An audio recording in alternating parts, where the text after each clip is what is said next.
आजादी का Amrit Mahotsav.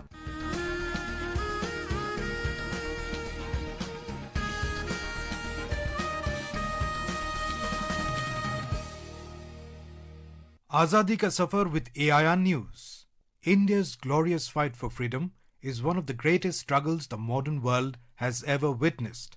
Every day, AIR News brings you a glimpse of the valiant struggle.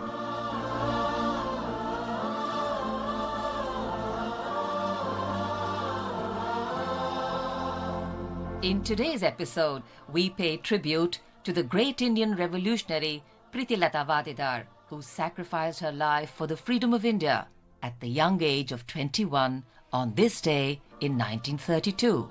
She was devoted to the cause of Indian independence and was inspired by the valor of Rani Lakshmibai since her school days. She completed her education in Kolkata and took up the job of headmistress at English medium secondary school in a native place in Chittagong. It was here that she joined revolutionaries under the leadership of famous freedom fighter Master Da Surya Sen.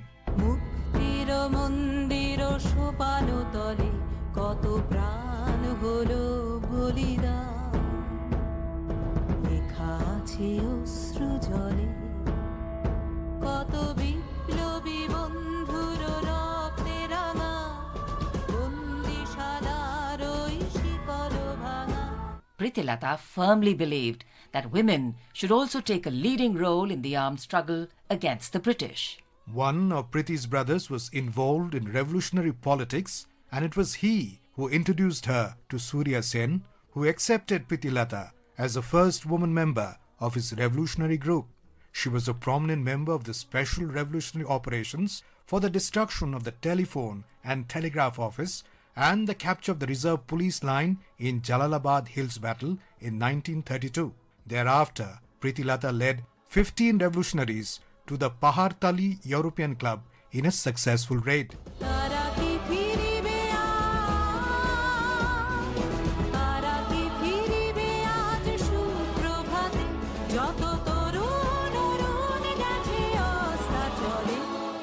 However, Pritilata, dressed as a man, was trapped without a way of escape on that fateful night and chose to give up her life rather than being a prisoner to the British administration.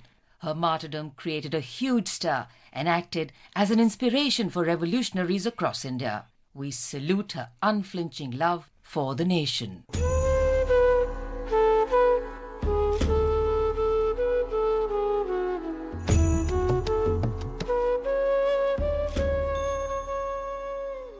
Today, we also remember freedom fighter Bhikaji Rustam Kama, popularly known as Madam Kama, who was born on this day in 1861 in Mumbai. It was in London that she met nationalist Shyamji Krishna Varma and Dadabhai Nauroji and got inspired to work for the Indian freedom struggle. Kama supported the founding of the Indian Home Rule Society in London in 1905. Later, she relocated to Paris and co-founded the Paris Indian Society, together with other notable members of the movement for Indian sovereignty living in exile. Kama wrote, published and distributed revolutionary literature for the movement. On the 22nd of August 1907, Kama attended the Second Socialist Congress at Stuttgart, Germany, and appealed for human rights, equality and freedom from imperialist Great Britain. She unfurled what she called the flag of Indian independence.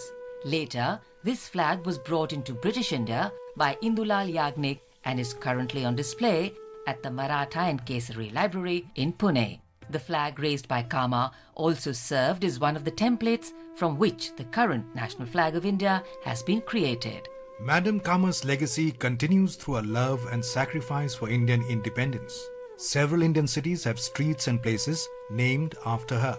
On 26 January 1962, India's 11th Republic Day, the Indian Post and Telegraph Department issued a commemorative stamp in her honor. Her life is one of grit, determination and love for the nation.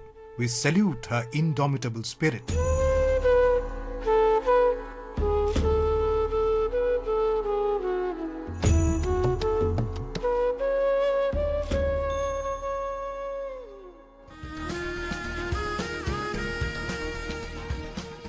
And that brings us to the end of this episode of Azadi Ka Safar with AIR News.